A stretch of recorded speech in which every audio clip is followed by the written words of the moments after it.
The Lion Inside by Rachel Bright and Jim Field. In a dry, dusty place, where the sand sparkled gold, stood a mighty flat rock, all craggy and old. And under that rock, in a tiny little house, lived the littlest, quietest, meekest brown mouse. He was so very tiny, so incredibly small, that nobody noticed him ever at all. Hello! Hello!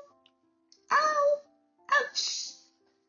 He got trod on and sat on and missed up for stuff, ignored and forgotten. Yes, mouse life was tough. Meanwhile, far above, on top of the rock, times were quite different. It was lion o'clock.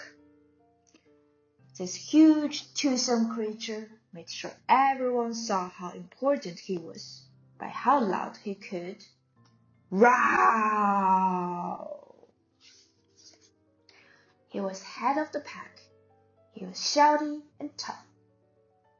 He loved showing the crowd he was made of strong stuff. Yes, all were impressed by this mighty king cat. If only, thought Mouse, I could be more like that. Then, late one dark night, in his mini mouse bed, the cleverest thought popped into his head. He jumped from the covers and held up one paw. I've got it, he said. What I need is a row. I mean, what if this mouse with a winning squeak was a little bit more growl and a little less meek? Well, he'd still be the smallest of fuzzy brown mice, but he'd make friends and join in, and life would be nice. Yes, thought the mouse, I must find out how.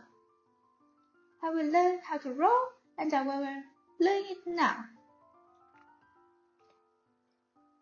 But God, oh my gosh, there was only one beast who could teach him this thing, but might make him a feast. It was time to be strong. Take a chance. After all, forever was such a long time to feel small. So he made himself brave and he thought like a winner. He set off for the top, hoping not to be dinner. It felt like the scariest thing he could do. But if you want things to change, you first have to change you. The further he climbed, the closer he got to the slumbering lion, reclining on top. Then, alas, as he stood on his tippy toes, he found himself suddenly nose to nose. Pardon me. Welcome, Mr. Lion. You've got company. Squeak, Mr. Lion. What I come to you for is Squeak. Do you think you could teach me your row? A silence befell that twinkling play. Lion opened his eyes and popped out his mane. Time slowed right down. Why, it felt like a week. Then he opened his mouth and let out an eek. The lion was shaking. His paws all fumble. He was backing away with a scrambling tumble.